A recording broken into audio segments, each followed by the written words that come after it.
a lot of times you hear a pitch, it just grabs your attention. And these stories, they have a heart. It's just very readily apparent. There isn't any ambiguity. It's like, I got to find out more about this story. Welcome to the Smart Talk series, the show for professionals who want strategies, tips, and real talk about all things PR, marketing, and social media.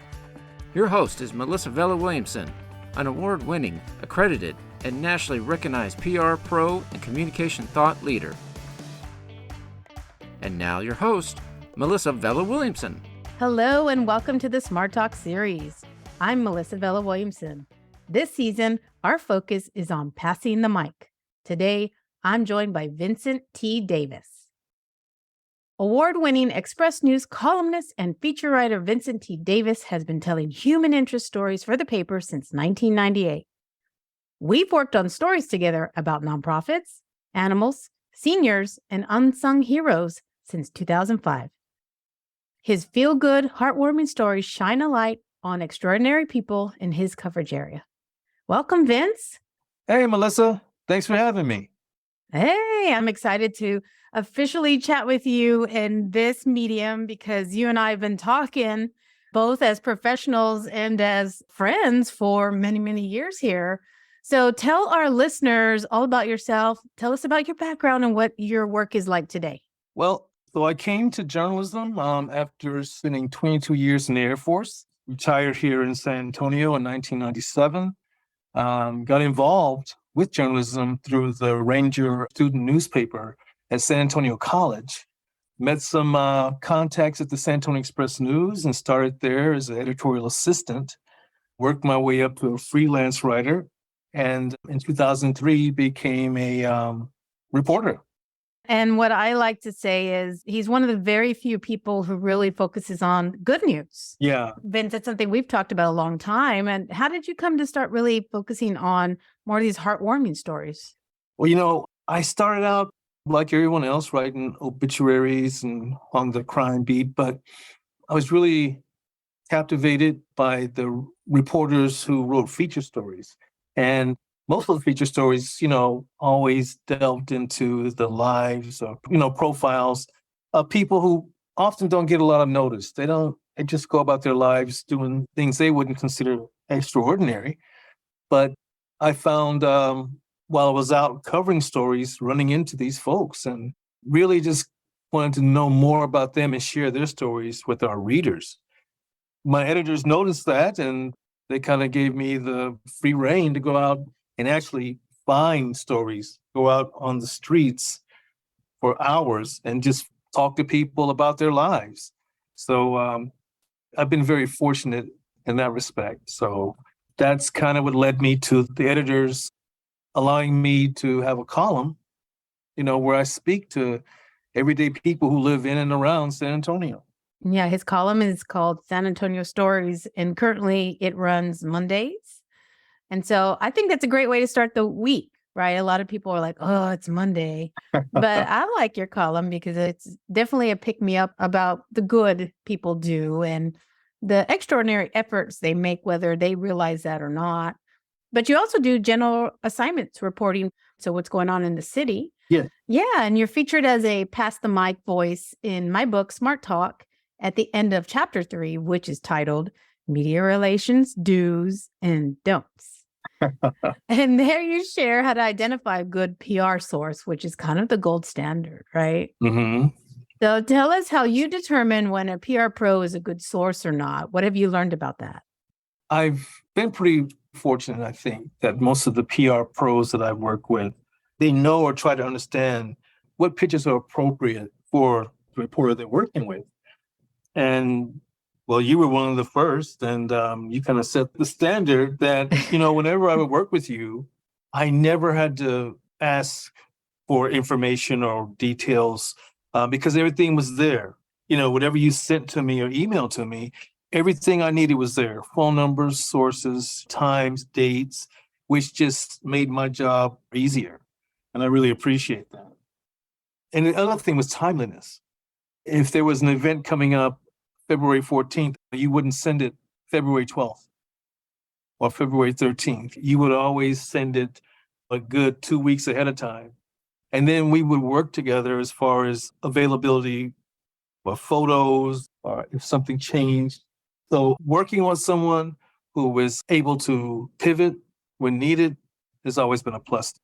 Vince, what I'm hearing you say too, because those are great points, and I appreciate the kudos, of course, but we as PR pros, to be a good source, should have our details ready and share that via email, offer it up front, try to anticipate what the journalist may need. So that way you're not having to do double work of asking us for this and that after the fact. Yep. And then give you some lead time and some different angles to work with. Does that sound like a good summary? Yes, most definitely. Okay, great. So that sounds like some of the bad ways that PR pros may really need to up their game is not being timely and not giving you all the information. But are there any other ways that PR pros could do a better job of working with journalists? Most definitely. Probably the top thing is to make sure that the PR pro is pitching the right pitch to the right reporter. Often I'll get pitches about things that aren't even remotely close to what I cover. And it's a lot of it from around the country. I just kind of flummoxed by that sometimes because that's the bulk of emails about wineries and wrestling matches that don't fall under my coverage, Absolutely. I mean, I think that's another great tip that you're sharing is do your research if you want to try to work with a journalist or a reporter and actually identify what is their beat. I talk about my book about some reporters have a subject matter beat, like a category, right? They do arts and culture or they do technology, and others have a location beat, and sometimes the intersection is there too. So, Vince Davis writes about human interest stories that center on people based in San Antonio. So if you're pitching him out of market about something, particularly that's out of market too, like you're way off. And a lot of pros try to use AI, artificial intelligence, and they try to use Cision or all kinds of cool, fancy tools to do the pitching for them, make it easier. But honestly, this is public relations work. This is working with people, and journalists should be our allies. And we have to do that extra step of actually going pro to pro. Are they a fit for this opportunity or not? Most definitely. So you just mentioned you get a lot of kind of spammy email pitches. What does that really look like and how you manage reviewing all the email pitches you get in as a reporter? I guess, over time here, I've developed relationships with several people that are kind of go-to sources. So if I see their name, I'll stop instead of scanning real quick. I'll stop and, check out what they're pitching.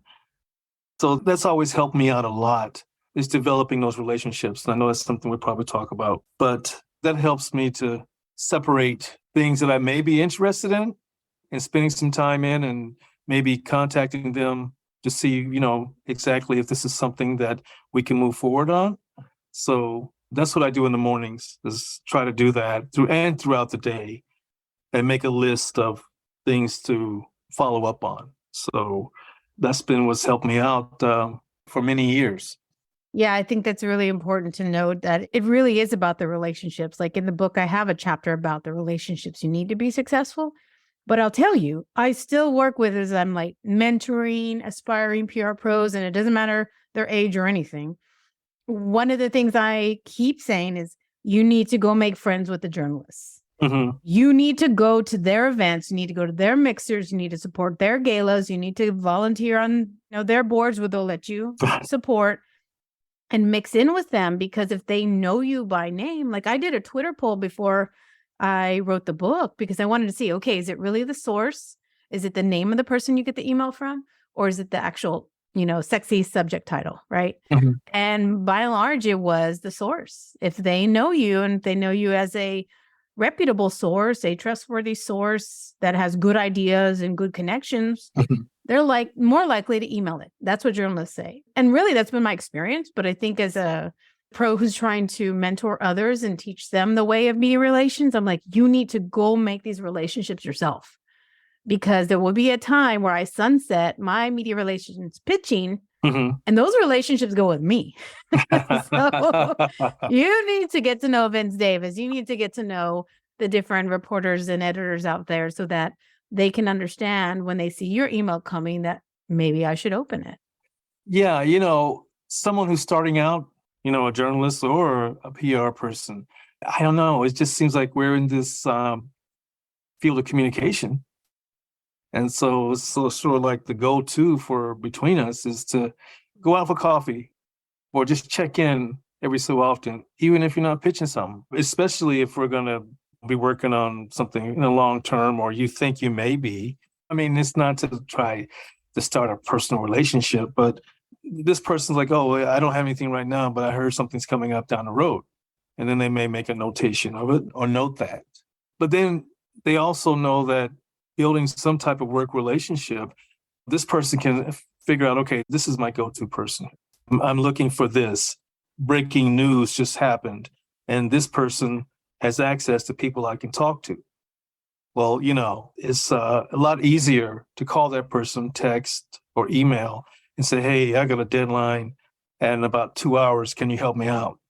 And they come through like you have in the past, You've given me some good challenges, which, keeps my brain growing. I tell you what. Well, and I'm not just saying this because I'm on your podcast, but I can recall calling you about some things that were nowhere near in your wheelhouse, what you were working on, but you found me a source. And that's when I knew, okay, I know that Melissa may know someone in the airplane industry. So she may know. Yeah. There was that Las Vegas shooting. Yes, that's what I was thinking about. The editor put out a newsroom-wide email for us to try and find someone connected to that incident. And I remember I called you and you said, let me get back to you. And I just said, I think I might know someone. And it wasn't 30, 45 minutes later, you had me in contact with this woman from San Antonio who was actually trying to flee the event with her son. Yeah. And I called her, got the information, and everybody at work was like, what, how?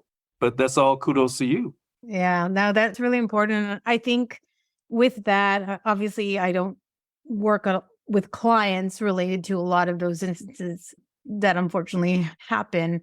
But anytime I can help you or help reporters, like I just find it's an investment. It's a friendship investment. It's a relationship investment, but also for the community, right? Mhm. Because we do connect with stories more intimately when it's someone relatable. And a lot of times that is someone that's local, someone that's more likely to be like you. And so sometimes what I do love about working with you, especially with these human interest focus you certainly seem to have, is that you give people opportunities to share their stories that they may have never had before and they may never have again. And for that woman, like it was a good way to kind of process and share that experience that, maybe would help others in the future or at least be maybe cathartic for them.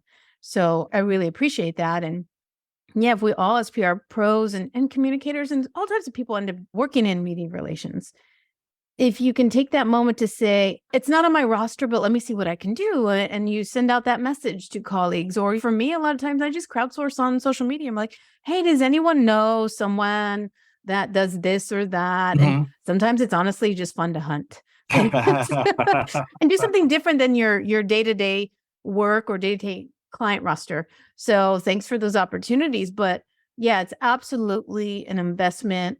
And I want to make sure everyone understands that you need to be of service and you need to serve to really work through the stereotype that journalists and PR pros are at odds. We should not be at odds. We should be working together and telling great stories. And so this is a great example of that. Mhm. And on the human interest front, Vince, can you tell our listeners what makes a great human interest profile or story?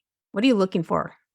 You can attest to this because we'll be talking and you may share several different ideas of things that are coming up on your calendar.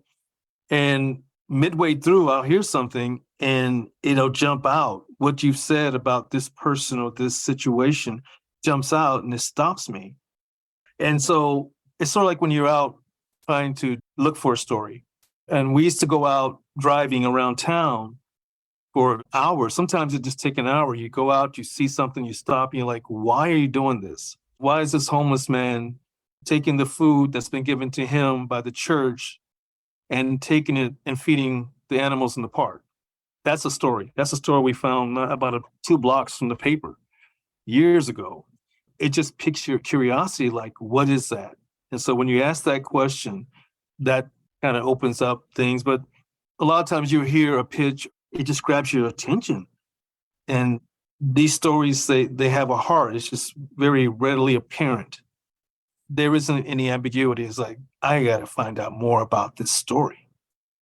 So whenever I'm out and about, or when I hear someone say something, I've stopped you and I'm always picking your brain, and you'll go through things that you know about, or stories that you've heard, or people you know, and then you come in that one.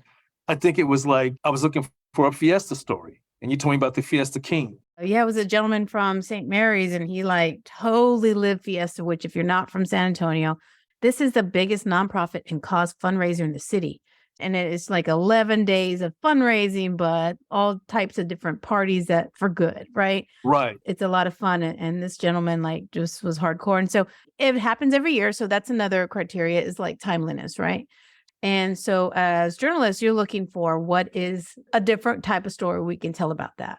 Fiesta is interesting because we always have to go back through the history for those who are new to the market, and even us who have been here who forget, why do we do this? But then you're also looking for the different people who make it possible, the people who sew the Fiesta Queen dresses and the fundraisers. So I think that's really important. And recently you did a column about the lady who years ago started giving out water during the MLK March. Yes. I was like, perfect. Perfect for Vince. What a find that he's looking for the different person to spotlight there. And that's what passing the mic is about. So I love that you do that in your work. And I think as PR pros, we can be thinking through not only the typical things about our organizations, but like, what are the people stories? And for you, it's innate, but I'll tell you listeners, like I know Vince very well. It's almost like when you're a musician, you hear the right chord and you get those goosebumps. I can see that visceral reaction in you, Vince, or I can hear it sometimes. And I know it too. Like I know, oh, that's a good story, or this person's going to be a great storyteller. And so what you're really looking for is there something unique or different or novel about that person, whether they're the longest tenured employee. In fact, I talked to a nonprofit, like they have an employee who's still going super strong in his 80s, and he's been there since the beginning. Those often lead to really interesting conversations. So look for the people that are seemingly ordinary, who are doing something extraordinary, typically to help other people. And, those are the human interest stories you see. Those are the ones you see also they bubble up to the AP Wire. They bubble up to Good Morning America. And I think that's great. We need to tell more of those good news stories because that really helps counter some of the other things that are out there. Yeah, it may sound hokey, but these stories have heart. It's like this pulsing beat that readers can identify with. And so often we'll go up to people and the things that they're doing, the things they've done, they will look at you and go like, why would anybody be interested in hearing that? Because like you say, they don't think anything they've done is extraordinary, not that it is.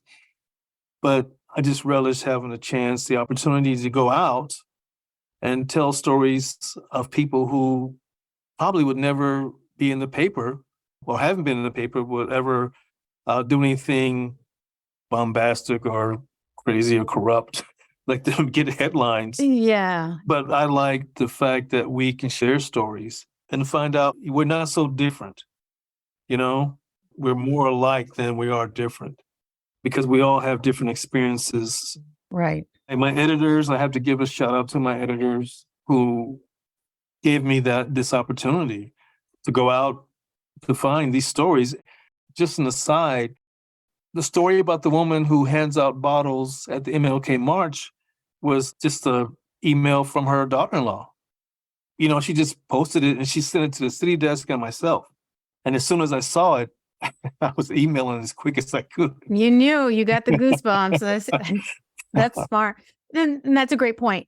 Everyone should really look for those good stories to tell and, honor your mother when you can. And I think that's fabulous. So, well, Vince, I'm going to let you get back to your writing. But before you go, I like to ask all my guests this because I'm very intrigued by the different answers I get. Mhm. What does smart talk mean to you? Smart talk is real talk. Doing what we do, understanding each other's jobs and being transparent, I think is probably half the battle. And knowing the lines that neither of us can cross makes the working relationship, I think, better for both parties. And then a bonus is if you are able to establish a relationship like we have. You are one of my go-to people, personally, professionally, and that was a bonus from us working together.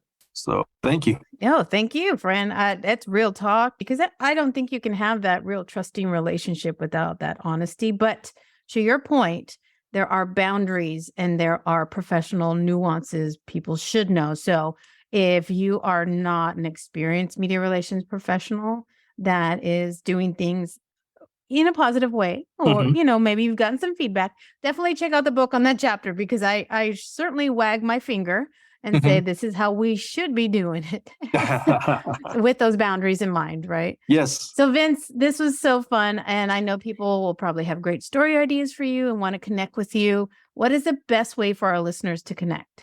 So they can connect with me probably by email. And that is at vtdavis@express-news.net. Thank you, Vince, for sharing your knowledge with us today. Oh, no, thanks for having me. I really appreciate it. Thanks to our listeners for joining me for today's episode. We love diving deep into communication topics to elevate our industry practice. If you'd like to go deeper, you can work with me as a trainer, consultant, or hire my firm for strategic communication planning or PR strategy services. And in case you missed it, Smart Talk, Public Relations Essentials All Pros Should Know is out. You can buy your copy to get my advice, tips, and tools about all things public relations. Available on Amazon or get your autographed copy at mvw360.com/book. If you've already got your copy, please leave us a review on Amazon. It would mean the world to us and helps more aspiring pros find the book. And as always, think smart and communicate smart. And I'll see you next time. Thank you for joining us for another episode of the Smart Talk series. If you learned something or enjoyed our conversation, share it on social media or send to a friend. To learn more about this and other communication topics, visit mvw360.com. That's mvw360.com.